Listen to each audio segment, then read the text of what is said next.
Okay, that should be working okay. So I'm Harvey Ferdman, and the president of the Maryland Heights Township Club is running a little bit behind. Uh, she's caught in another meeting.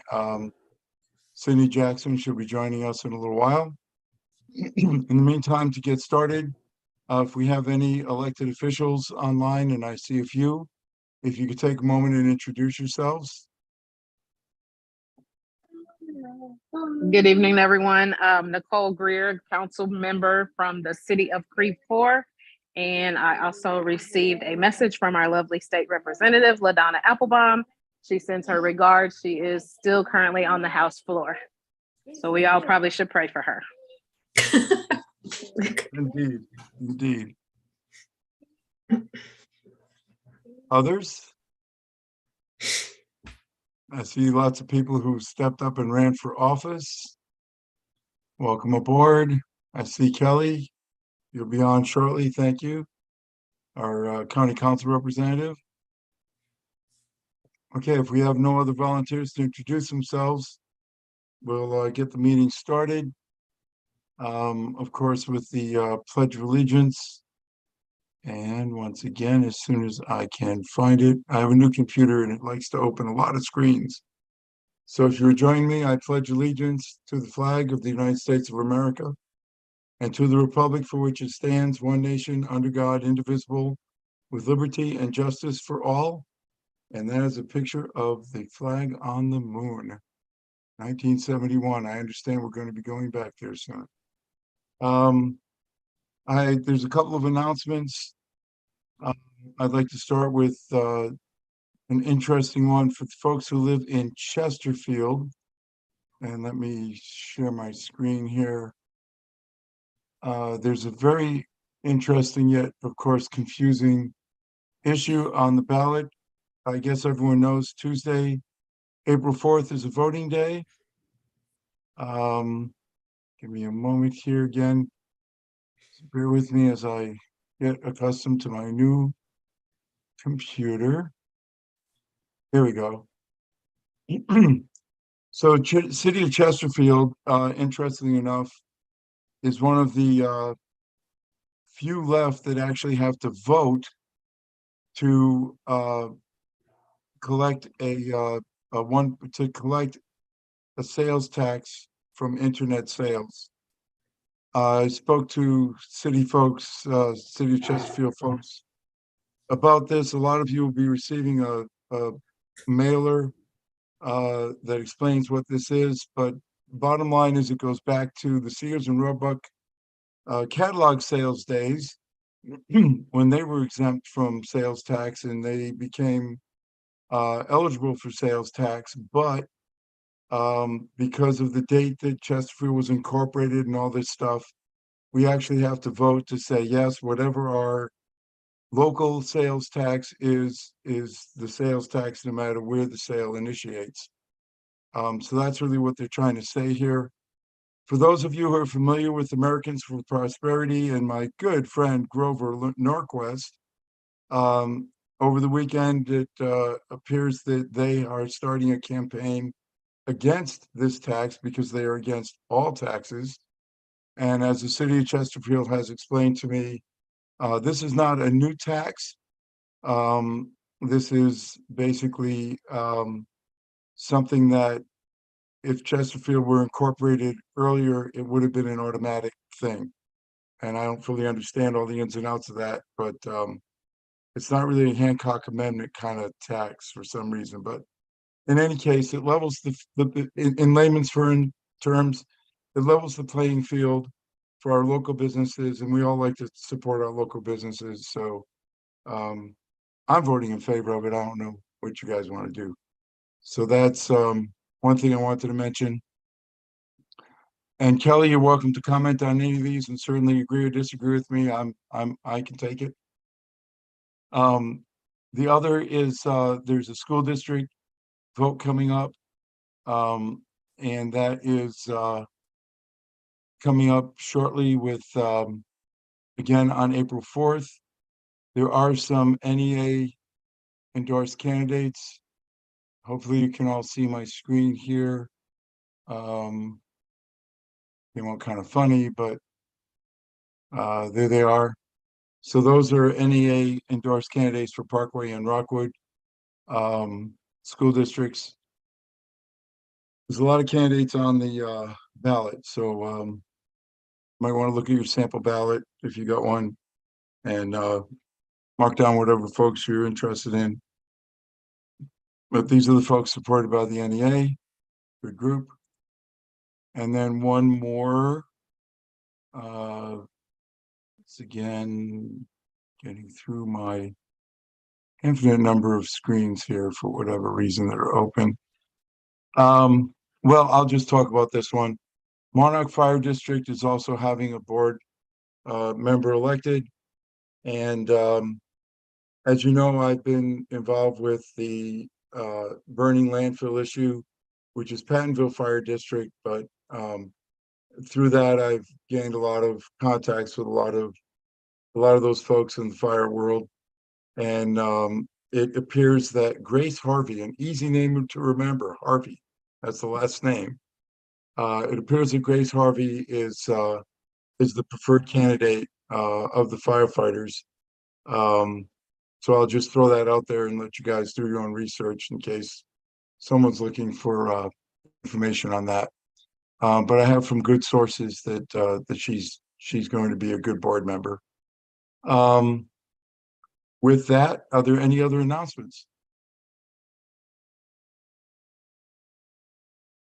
Okay, hearing none, we'll move on to our program. I'd like to introduce Kelly Dunaway. She's our county council representative, which is a quite a position to step up and volunteer to take. Thank you, Kelly, for doing that. I know our county council has been very contentious in the past and somewhat at the present. And also that there's a tax proposal on the ballot for the county to charge a tax on marijuana products. Apparently sales in Missouri are very, very brisk, to say the least. The statistics are showing a very robust market in St. Louis. I don't know about St. Louis County in particular, but in the state of Missouri, there's a very robust market. And Mark, yes, I just recently had the NEA recommendations up. I'll try to put them in the chat in a few minutes. And Kelly, floor is yours. Thanks, Harvey. Hi, everybody. It's so nice to see you all. It's been quite some time. And also Monday nights. This is brutal. Okay, so I was initially invited by Sydney to talk to you about the 3% tax on marijuana products that's on the April 4th ballot. This is going to be a very brief introduction. And of course, I'll answer any questions anybody has. But then I thought I would go ahead and also kind of cover what's been going on in the county, some of the challenges that we're trying to manage right now, and some of the things coming down the pipe. But so what we are asking voters is to approve a 3% tax on marijuana products that are sold in St. Louis County. Right now, there is some dispute about whether our tax would be county-wide or if it would just be an unincorporated St. Louis County. We are going under the impression that it's going to be county-wide, which would raise a few $1 million a year. That's our conservative estimates, but a few $1 million a year that would go into the general fund of the St. Louis County budget. So the general fund covers everything, a little bit of this, a little bit of that. Some of it goes to public safety, some goes to parks, some goes to just general county-wide services. Justice services, anything that's not covered by Prop P would come from the general fund that is around public safety. A lot of other funds have their own funding, like the Children's Services Fund has its own tax. Public transportation has its own tax, but some would come out of the general fund if there was a shortfall in any way. Public safety, as you know, has its own tax. Parks have their own tax that's spread across the region in a variety of ways, but this would go into the general fund. We really hope this passes. Sin taxes tend to be relatively popular.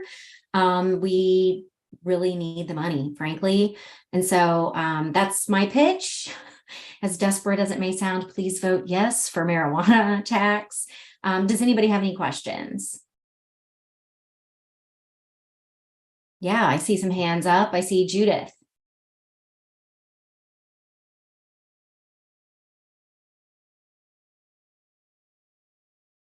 You're on mute. I don't know if you know that. Can you hear me now? Yes. Yeah. Now, is this for all marijuana or just for recreational? Or This is just for recreational. okay, not medicinal. Right. Okay. Because I know Creve Coeur, we have one also on our ballot. So Yes, okay. and that would be an additional tax, but Exactly. yeah. And just on the dispensaries in Creve Coeur, and right now there are 2 of them. Right. Thank you. Mark, did you also have a question? Yes. How would the tax on marijuana then compare to the tax on, say, groceries and say the tax on alcohol if this passes? What do you mean? I don't understand the question. You mean Well, how there's much sales tax. There's sales taxes on other items. How would the sales tax on marijuana, would it be higher, lower than alcohol and groceries, or? Well, it's 3%. I don't actually know what the alcohol and groceries tax is. I do know that there is movement in the state house right now to eliminate the grocery tax altogether in Missouri, which would be great for equity purposes, devastating to budgets. I tend to be more in favor of the equity and hope that they do away with the grocery store tax, frankly, no matter how much it devastates the local budget, because I think that's what's best for people. I know I'm not answering your question, but the truth is I don't know. I'll see if I can look it up and let everybody know. That would be amazing. Thanks. Carl, yeah, sure. Carl, I see your hand up. Yeah, it's my understanding that the 3% is on top of the sales tax. It is on top of the sales tax. So it will be higher than for alcohol because it's not 3% on top of the alcohol.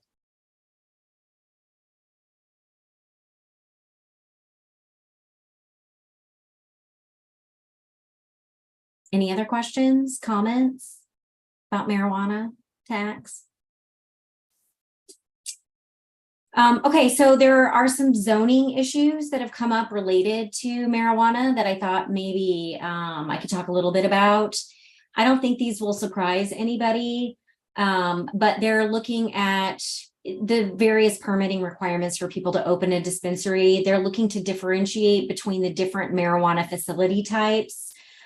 So there are transportation facilities, consumption facilities, and micro business marijuana facilities.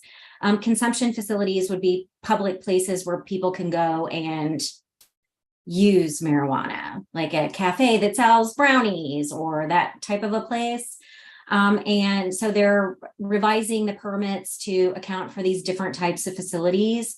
They're also adding buffer requirements for dispensaries so that there are no closer than 500 feet between dispensaries, there needs to be 500 feet between a liquor store and a marijuana dispensary as well. And if there are going to be proposed facilities within that 500 feet buffer zone, then they could qualify for a conditional use permit. But I'm sure none of this is very surprising or terribly interesting. But just to let you know that our permitting team is working on making sure that we're keeping up with the change that marijuana is bringing. Any questions about that? All right. So I'm sure everybody has started to hear that property taxes might be going up, or if you've already started to check and see that they're going up. I'm going to be hosting a town hall with Jake Zimmerman, our county assessor, next Monday night. It's going to be at the Bridgeton Trails branch of the St. Louis County Library. It's next Monday, March 27th at 6:30 p.m. I can put if I can share the screen, oh, never mind. I can send my flyer to Harvey and he can circulate it if anybody is interested. Okay, I see some nodding, so I'll get that to everybody. If anybody has any questions for the county assessor, that will be a great opportunity to ask them. Okay, so there have been some other changes in the county council this year. Number one, Tim Fitch is no longer around, which has completely changed the dynamic. There's a whole level of toxicity that evaporated when he walked out of the building, and his replacement as a Republican from the 3rd district who at least is trying to get along. Obviously, I don't agree with any of his politics, but he seems nice enough and he doesn't seem like he's there to stir the pot. And so it has been a much better environment this year. Obviously, it's still early. We're not in any kind of political seasoning. So things have been a little mellow, despite some of the great challenges that the county is facing. The most primary of those challenges is that we are in a $40 million budget hole for the year. And we're trying to figure out where we can cut the budget. But I know you guys are hearing about this from other departments and other organizations, but we are woefully understaffed in St. Louis County. So in addition to being down 100 police officers where we should be for the public safety of the county, we are down that many people in public health and transportation and public works, administration, and pretty much across the county. We have an extremely difficult time recruiting and retaining our talent because our pay is so low. I wouldn't work for St. Louis County if I wasn't in this position because it's too much work for too little return on the investment. Thankfully, there are a lot of public servants who have a different point of view, or we would be in an even worse position. Our transportation and public works department has $100 million of needs every year and a budget that's about, $10 million. So, do the math. You look around and you see potholes everywhere. Harvey, you want a sidewalk in front of Parkway Central, get in line. Because you should go to Hazelwood and look at what the sidewalks look there. That's also my district. And things like this just cannot be a priority right now because we're down people, we don't have any money. And it's like this throughout the county. You see justice services in the news, and not for good reasons, because they're woefully understaffed in terms of prison guards, support staff. The medical team at the county jail is almost entirely temp workers that make like 3 and 4 times what we would pay actual county employees. It is a truly dire situation. And, we have a couple of options to consider. One is cutting services. I can tell you when we go to cut services, it doesn't look pretty for the most vulnerable because they don't have anybody standing up for them. The other is to raise taxes. And in an environment like this where inflation is soaring and people are hurting at the supermarket and gas station, I don't really see that as a possibility either. A third option is to use RAM's settlement money or other one-time generational infusions of cash. I think that's a terrible idea to blow a transformational pot of money on plugging holes in a budget that just kicks the can down the road for a couple of years. So my suggestion for you is that if you have any specific interests within, some of the services that St. Louis County deliver, please get involved, join a board or commission. Maybe you have some great ideas for how we can raise revenue without raising taxes, or ways we can align our services with other community providers so that we can be more efficient and cost less. Or who knows, maybe you just have some other untapped awesome idea that I'm not thinking about. There is a small committee of us. It's the chairwoman, Shalonda Webb, myself, and the new councilman, Dennis Hancock. We are on a budget committee where we are going department by department to figure out where we can cut services or create efficiencies or look for clever ways to raise revenue. I'm all for selling advertisements for every park, bench, and trail in this county system, every county building, Emerson administration, St. Louis County administration building. You pay us money, we slap your logo on one of our assets. I'm having a hard time getting buy-in for that, but I'm not giving up. But it's a real huge problem. I know in the press right now, it may look like if you read the Post-Dispatch that there's a lot of dysfunction in the council. I disagree with that. I think it's better than it's been in most of the 4 years I've been there. The first year was like a true honeymoon, and then COVID hit and boom, it all went to, it's finally climbing back out. There's some semblance of decorum and decency to each other. And I think it's definitely a positive step in the right direction, regardless of what you may be reading in the press. Let's see. Anything else on my list here? Oh, you may see in the news that there is a commission that is looking at the pay for the St. Louis County Council members. The last time that was changed was, I think, in the early 90s. So 20 years at least. We make $20,000 a year. It averages out to about $6 an hour. It's yeah. So nobody's here to get rich, but that's pretty low. I know crime is an issue on everybody's minds. I spend a pretty good chunk of my available time riding around with the police. I like seeing what they're dealing with. I like seeing how they deal with it. And I like learning from them what their greatest challenges are. I know they only put the best of the best with me, but it gives me a really nice view into the really amazing men and women who are, who work for the St. Louis County Police Department. Any questions? I feel like I'm doing a lot of just talking. Questions, comments? Yeah, I have one. You mentioned the large budget deficit that we're facing. Are there reasons that you all have been able to identify for that, or is it just things got bad this year? I think it's been coming for a long time. Obviously, inflation is having an impact this year. We're spending a lot of money on temp workers because we can't recruit and retain our own. I think COVID cost a lot of money in a lot of ways that even COVID, the infusion of COVID cash hasn't been able to cover. But I also think that this is a decade in the making, 2 decades in the making. The can's been kicked down the road, or we have an infusion of cash that allows us to plug a few holes here and there, and then it gets us by. But this year is the first year where the hole is $40 million for 2023.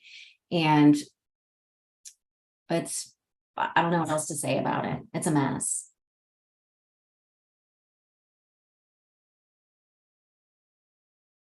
Anyone else have any thoughts about how we got to this?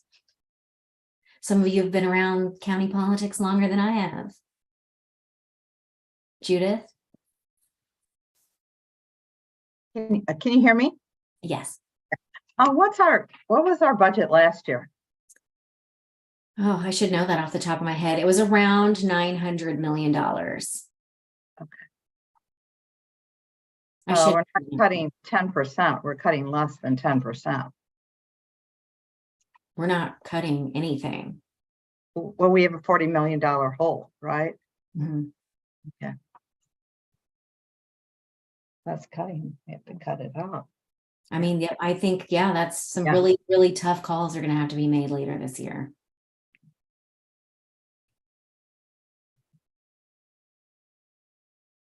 Any other questions, comments? Is there any other questions? Feel free to just jump in, speak up.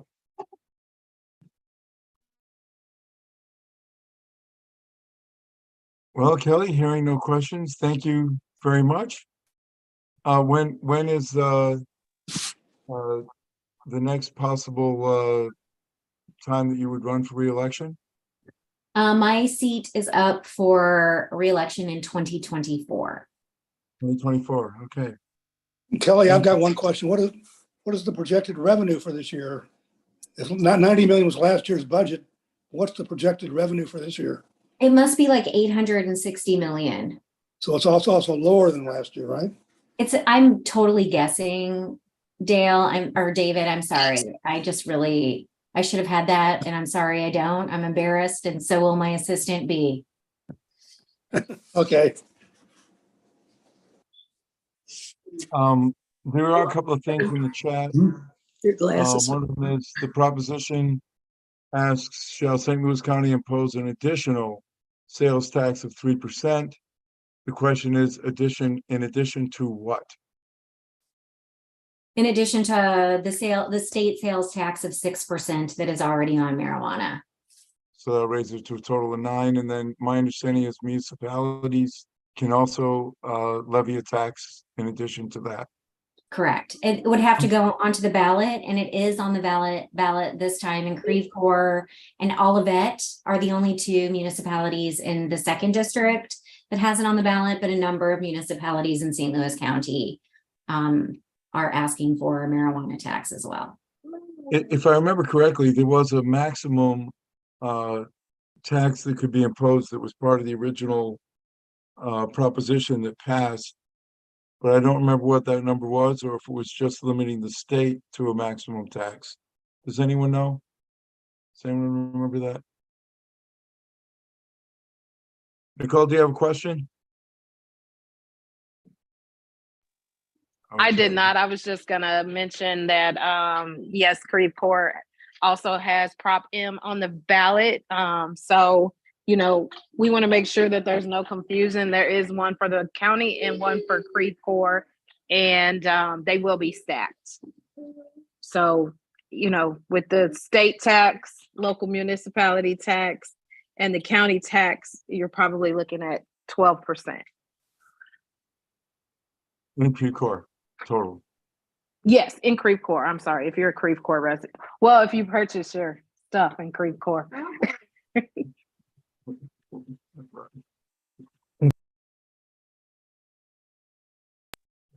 Any other questions? Okay, It looks like Robert Tatum asked, didn't a tax to increase police funding pass recently? The Prop P passed in 2017 and it's been in the red for the last couple of years. It was a 0.5 sales tax to go for public safety. okay. And then there's another question from NPR from Mark. Missouri will take a 6% sales tax, Illinois, on the other hand, gets 6.5.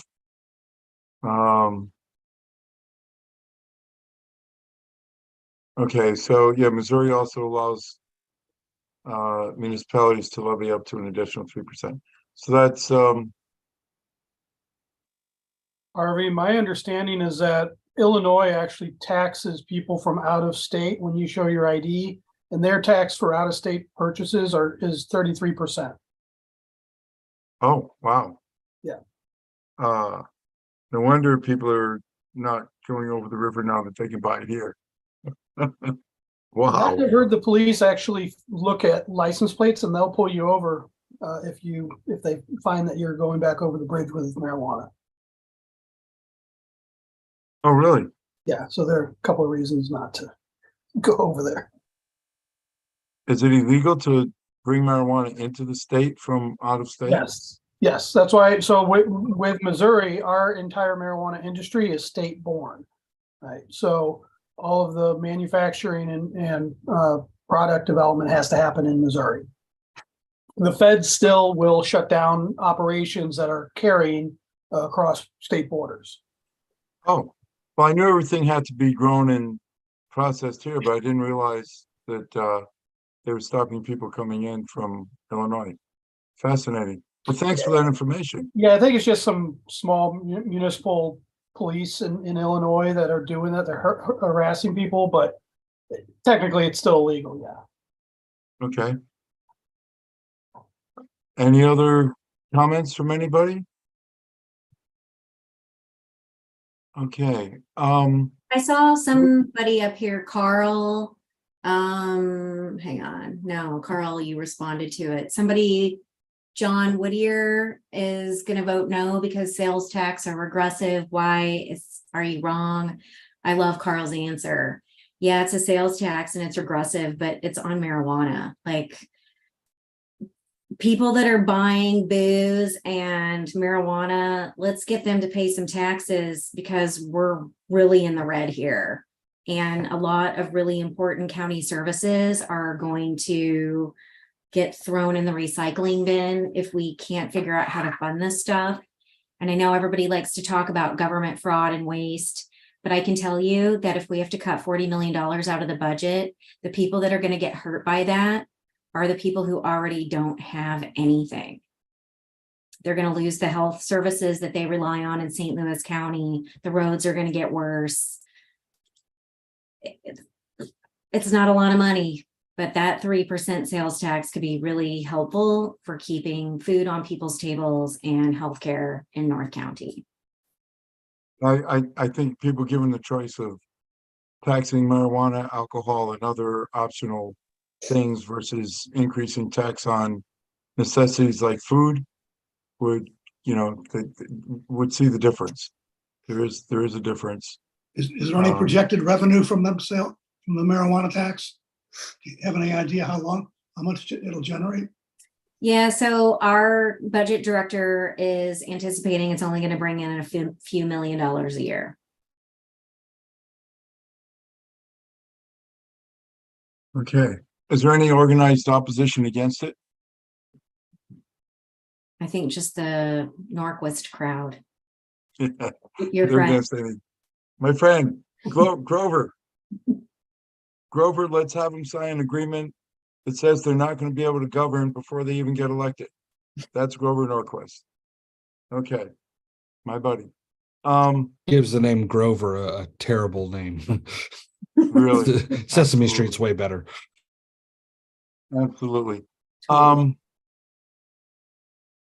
Any more questions for Kelly? Because we do have a couple of new guests who have asked to speak. Okay. Kelly, thank you so much. Really appreciate it. Thanks, Harvey. Thanks, everybody, for having me. I'm just gonna hang out if that's all right. Oh, that's wonderful. We have in the Maryland Heights Township a newly appointed and duly elected by the Central Committee man, Alan Harris Dalt, who has asked to say a few words about what's going on in the with Central Committee. And at the same time, I'm also very pleased to see that John Bausch has joined us tonight. And John, if you want to say a few words, you're certainly welcome to. John is the recently hired executive director for the St. Louis County Central Committee and has some very, very wonderful plans coming up that I'm sure between him and Alan, we will hear lots of good things about. So, Alan, if you want to kick it off. Okay, sure. Actually, the first thing on my list was to mention that we have a new county executive director who's bringing a lot of energy and enthusiasm to the Central Committee, and I think will, over the next weeks and months, pay a lot of good dividends, and we'll see a lot of really strong changes for Democrats in St. Louis County. I will mention that one of the things that's happened since he's come on board is we're getting a lot more communication as Central Committee members, and also the ability to get that as members of the general public is increasing too. I'm getting a lot more sort of so I signed up for emails from the Central Committee from a couple of years ago probably, and I'm getting a lot more of those. Robert, I see your question. The Central Committee is sort of the official Democrats of St. Louis County. Each county has their own committee, or at least has the ability to have their own committee for each party that is registered with the state. And so the St. Louis County Democratic Central Committee are the Democrats who are elected, or if there's a vacancy, sometimes appointed, like I was. There's one man and one woman from each township in St. Louis County who makes up the Central Committee. I believe there are 28 townships, although that's coming off the top of my head. So that would mean there are 56 people who are part of the committee if it's fully staffed, if you will. those parameters are set by state law. So, I wish that it were not part of a gender binary. I think it sort of leaves some trans and non-binary people out, but I also understand that if you don't have the gender binary and the parity rules written in, then it could be all dudes, and that wouldn't be great either. So if that does not answer your question, let me know and I can say more, but I'm going to move on from there. There are some events that the Central Committee is getting involved with in the community, which again I'm really excited to see. As I've gone places, I've kept thinking, why doesn't such and such have a presence here? So we're looking at being part of the Annie Malone Parade on May 21st. There is going to be an Earth Day festival in the Muni parking lot, April 22nd and 23rd. And both of those, the county Democrats are going to show up and say, hey, we're here and we're doing great stuff. The big thing that I want to bring to your attention now is the annual St. Louis County Democrats Gala. That's our biggest fundraiser of the year. It's going to be July 15th at the Lee Unit Event Center, same place it was last year. It's a beautiful facility. I didn't get to go to the gala last year, but I saw lots of good pictures, and it's just a fantastic place. I would love it if we could get a township table together. It is a fundraiser, so there are some costs that may be, I think it's $700 for a table of 10. So that would be about $70 a person. It's a little bit steep for your average evening out, but it's a great cause. And so I would love to be able to put a Maryland Heights Township, and we could include some Creve Coeur people too, I guess, maybe. Love you all over there. So yeah, those are the three big events: Earth Day, April 22nd, 23rd, Annie Malone Parade, May 21st, and then the gala on the 15th. The other thing that I'm really excited about is there is a lot of energy toward canvassing in townships. They've done some things in Chesterfield Township and Oakville and Lee May Ferry, I believe, maybe a couple of others, just about talking to our neighbors and saying, hey, we have a township club here. You probably don't know what that is, because even some committed Democrats don't understand what the township system is, but we want to let you know we're here, and we're getting excited and energized to make things more democratic, both big D and small d, right? So if anyone is interested in that, you can email me. I'll drop my email address in the chat when I'm done. And the other thing is we want to make sure that we are using as much of our own resources as we can. So if you are interested in becoming a notary, or if you are a notary, there are a lot of ways that notaries can be used for positive political purposes, such as helping to sign petition pages as people go out and collect signatures for petitions, like getting abortion rights reinstalled in Missouri. Or in, when we were fighting for Clean Missouri, there were a lot of things, and you all are aware of all that. Notarizing absentee ballots is also a great thing. So looking for notaries, looking for people to officially be registrars and be the go-to people in townships for helping to register new voters, and also for helping with some data organization. So if you, like me, have always wanted to dig more into Vote Builder or other data in helping your local Democrats get things better organized and help share some information in ways, we'd love for your support in that. That was a whole lot to dump on you at once. I think we'll be able to send this out in a written form to our email list. So if you didn't take great notes, that's okay. You can also send me a message in the chat, either in general or privately, and I'm glad to respond there. I am hoping that I can be as available to you all as you would like. Please feel free to contact me at any point about anything. Again, I'll try not to be shy about opening up avenues to contact me. With that, I'm going to stop talking because I said way too much. Sorry, John, go for it. Before John speaks, I'd like to just say a couple of words about what is the Central Committee. As Alan explained, every one of the townships gets to elect a man and a woman.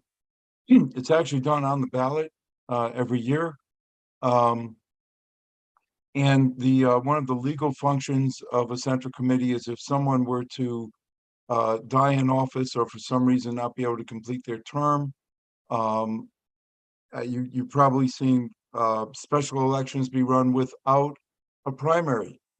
And that's because it's the central committee's job to vet a candidate and put that candidate up for the general instead of having a primary. If I So that is may, one of the- I was actually one of those candidates because our councilman, Sam Page, became the county executive when the former county executive was indicted and resigned. And you all chose me to be the Democrat running for the 2nd district seat. So thank you very much. So that's one function of the central committee. The other is to organize basically the ground game and recruit candidates. And with John joining the team here, he has a ton of experience doing that. And we're already seeing some of the positive results.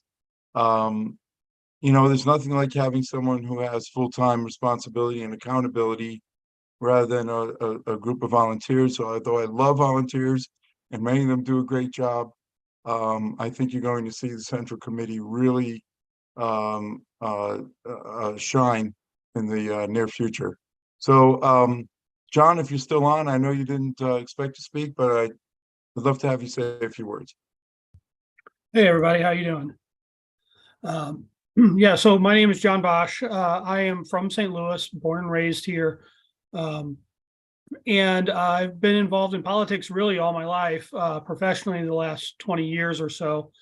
I've worked in Governor Holden's administration. I worked for Charlie Dooley with State Senator Maria Chappelle-Nadal a couple of times, actually once when she was a state rep too, on one of her campaigns. I've worked on about a dozen or so different campaigns, like for Attorney General, State Treasurer, and whatnot. But the last 4 years, actually, I worked for a company called Fieldworks, and I worked in 12 different states on 19 different projects, doing initiative petitions, running canvases in Michigan and Nevada to elect Democrats, voter registration, a thing called vote tripling, which is kind of on the spot, like, kind of got you politics. It's basically where I'd approach somebody, get them to commit to me to vote for our candidate. And then on the spot, you ask them to call two friends or family members and get their commitment personally right then and there. It's a very effective way of increasing voter turnout because if I ask you to vote for a candidate, that is one level of persuasion, but that level of persuasion goes up when it's family and friends that are talking to each other about who they're voting for. So I enjoy this kind of work. That was one of the reasons I pursued this. Fieldworks over the summer, and then my wife told me I needed to get out of the house and stop goofing off on some pet projects. And so I ended up working on the coordinated campaign this last cycle for the last month or so. And it was interesting, but it also gave me some ideas on how we can better prepare and be ready for 2024 starting today. And that's part of what my plan is to really keep the party going year round. We're looking for reasons for people to get involved. And so there's voter registration, there's the municipal elections, where even if you don't live in Rockwood School District, you may not want to deal with and listen to the international news we get out of their constituents for some of those people. And let me tell you, some of those people, they're not even from the Rockwood School District. They're coming in from St. Charles and from Jefferson County. It's the kind of stuff that I had to deal with when I was in Charlie's office, and I've seen it before, and they just keep doing so. It's not really representative of that community. We can help change that conversation. Go there and try and build our townships from the grassroots. Educating people, letting them know what the Central Committee does, what the function of the township is, and really develop a community countywide. And that's a lot of what I'm focused on.